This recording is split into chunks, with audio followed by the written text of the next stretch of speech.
Hello everyone, my name is Abhishek Gupta and I welcome you all on this EduTap platform.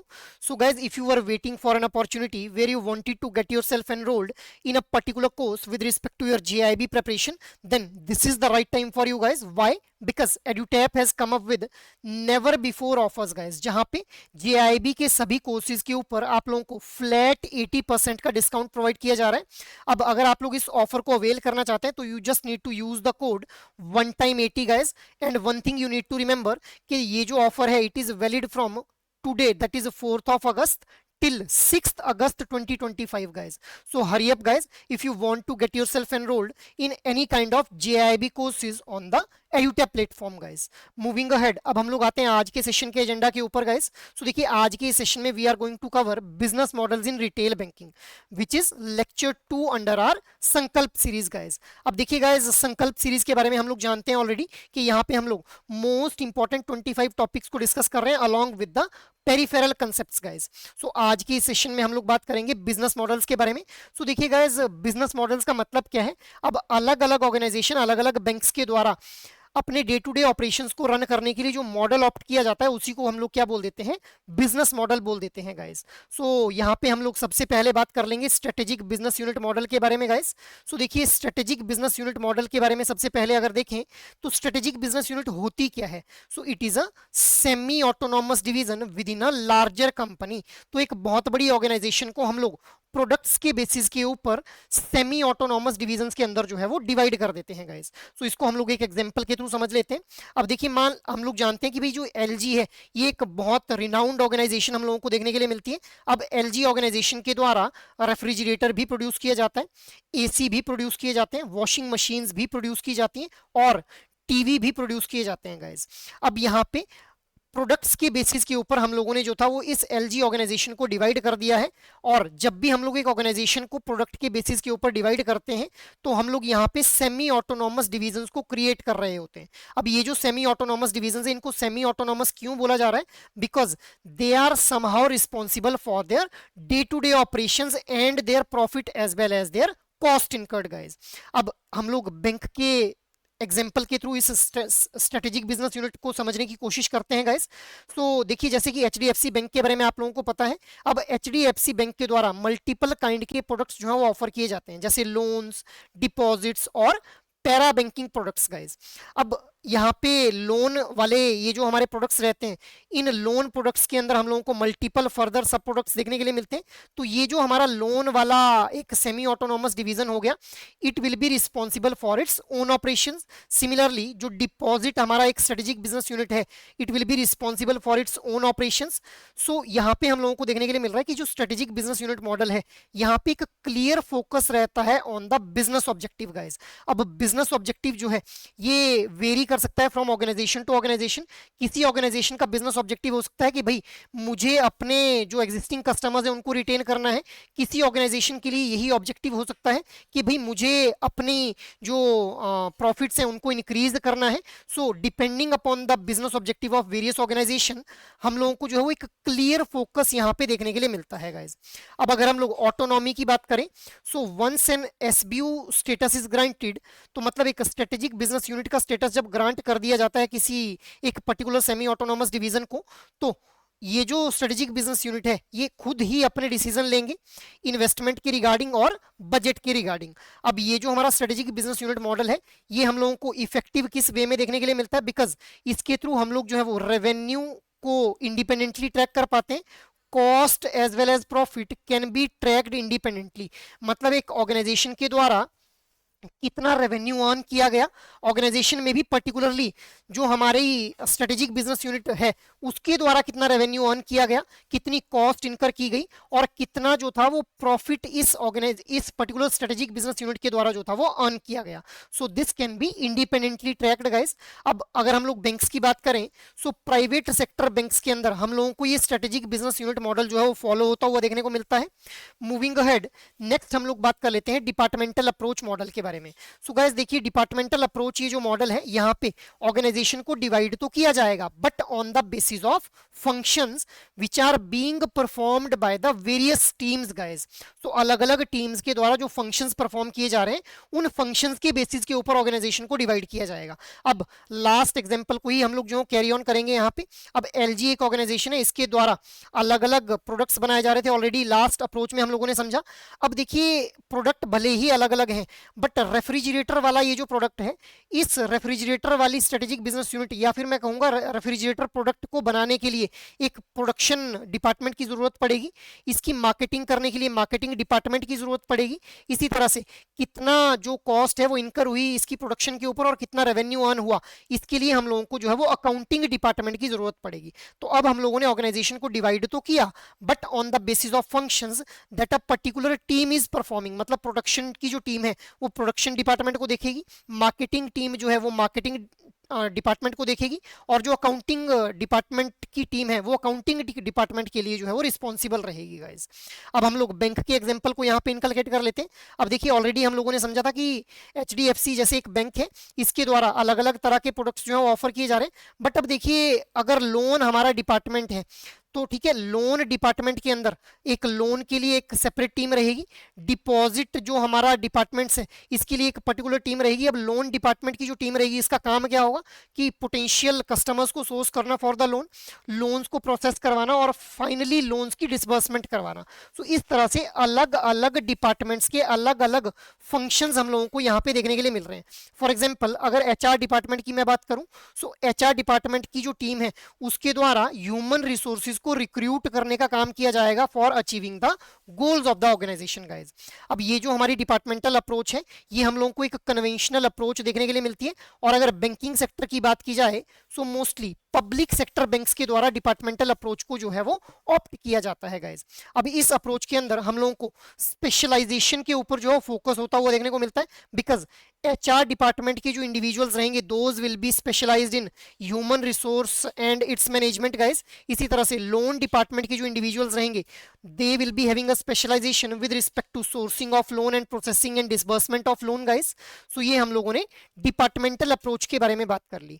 Moving ahead next हम लोग बात कर लेते हैं integrated approach के बारे में गाइज। सो देखिए integrated approach is another business model जो कि हम लोगों को रिटेल बैंकिंग के अंदर भी फॉलो होता हुआ देखने को मिलता है। अब देखिए इस अप्रोच के अंदर we used to combine all the socio-economic aspects and we used to opt a cohesive approach guys. तो यहाँ पे सोसाइटियल और इकोनॉमिक दोनों एस्पेक्ट्स को कंसीडर किया जाता है जब भी हम लोग अपने ऑपरेशंस को रन कर रहे होते हैं।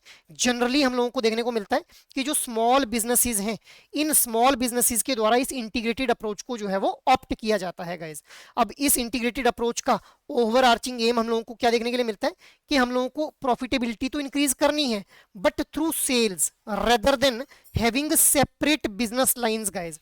तो अगर हम लोगों की कोई एक पर्टिकुलर प्रोडक्ट हम लोग जो प्रोड्यूस कर रहे हैं, अगर इस प्रोडक्ट से हम लोगों को जो प्रॉफिट अचीव नहीं हो रहा है तो ऐसा नहीं कि मल्टीपल प्रोडक्ट लाइन हम लोगों ने एस्टेब्लिश कर ली, we need to achieve the profitability through scale, मतलब धीरे धीरे हम लोगों को जो है वो प्रॉफिटेबिलिटी अचीव करनी है guys with the help of this similar जो हमारा एक सिंगल प्रोडक्ट है गाइज।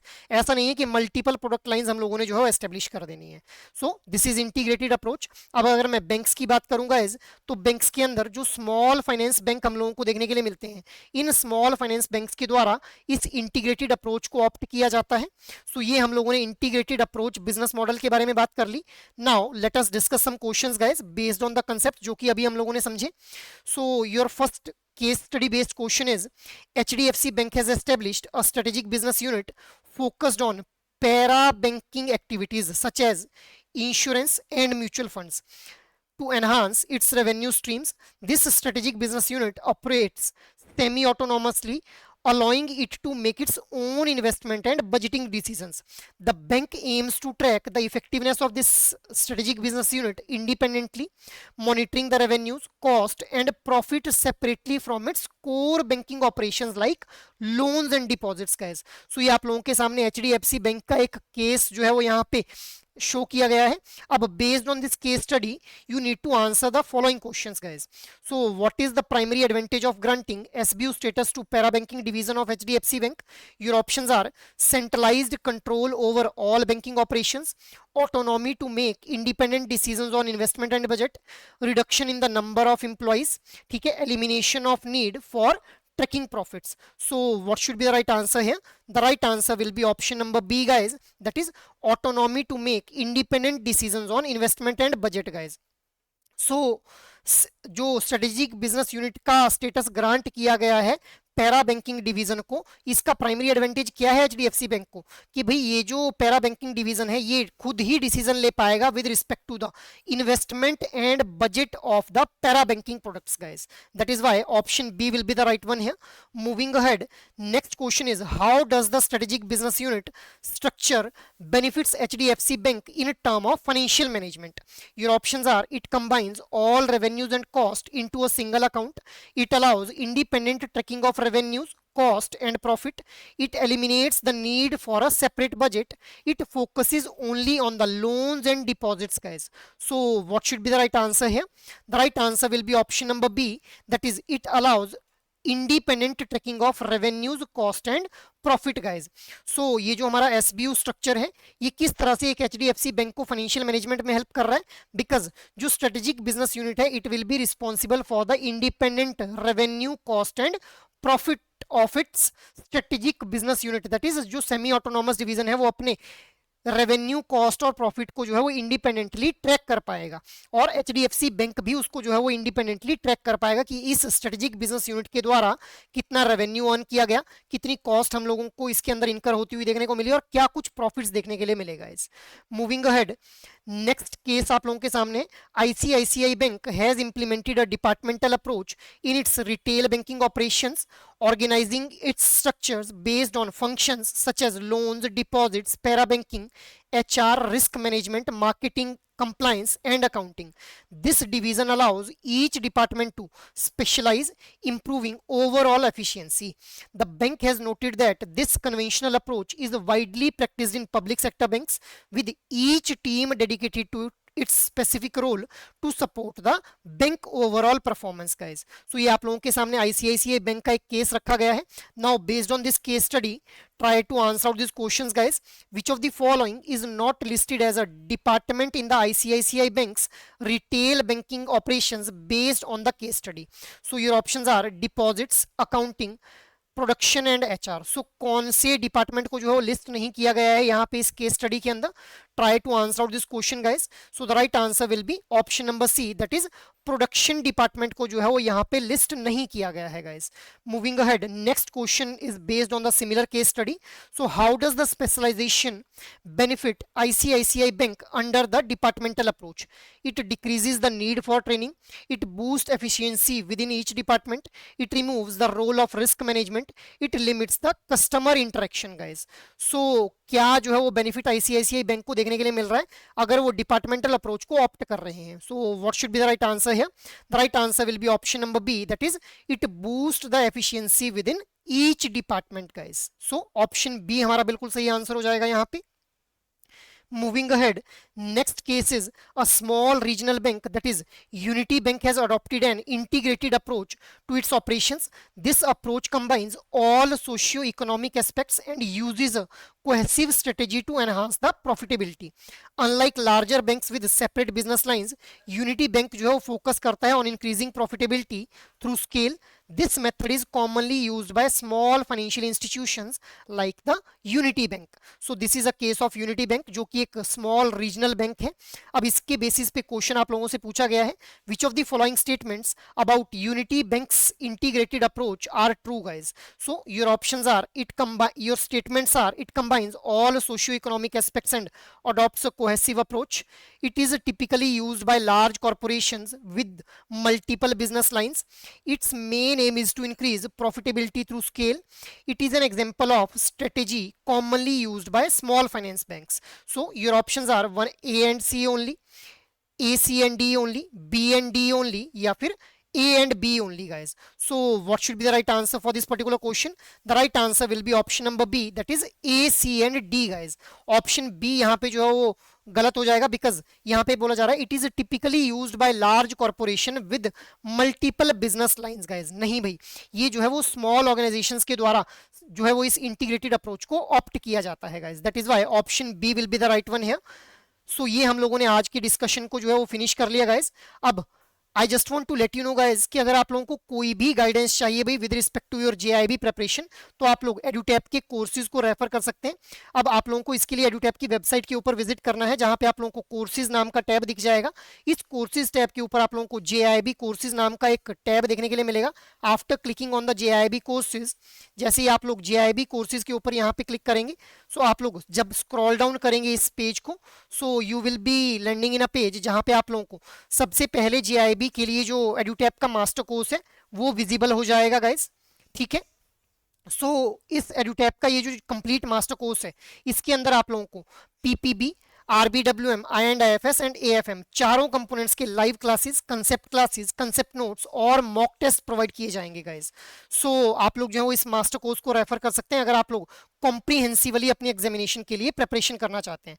बट अगर आप लोग चाहते हैं कि भाई हम लोग कंप्लीट मास्टर कोर्स को परचेज हम लोगों ने नहीं करना है, या फिर खुद को एनरोल नहीं करना है कंप्लीट मास्टर कोर्स में, बिकॉज हम लोगों को एक सिंगल कंपोनेंट के लिए जो है वो प्रिपरेशन के अंदर गाइडेंस की जरूरत है, तो आप लोग सिंगल वाले इस ऑप्शन के ऊपर क्लिक कर लेंगे, जहां से आप लोगों को आईएनडआईएफएस, पीपीबी, एएफएम और आरबीडब्ल्यूएम चारों कंपोनेंट्स के लिए इंडिविजुअल मास्टर कोर्सेज जो है वो अवेलेबल हो जाएंगे, guys.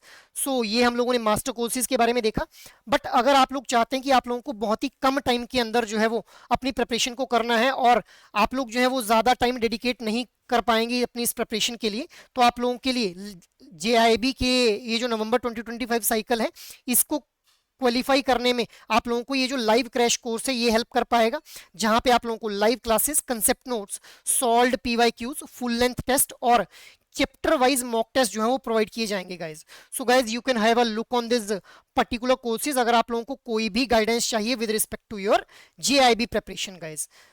In the end I again want to remind you, guys, कि अगर आप लोग वन टाइम 80 कोड का यूज करते हैं तो आप लोगों को फ्लैट 80% डिस्काउंट जो इन सभी कोर्सेज के ऊपर प्रोवाइड कर दिया जाएगा।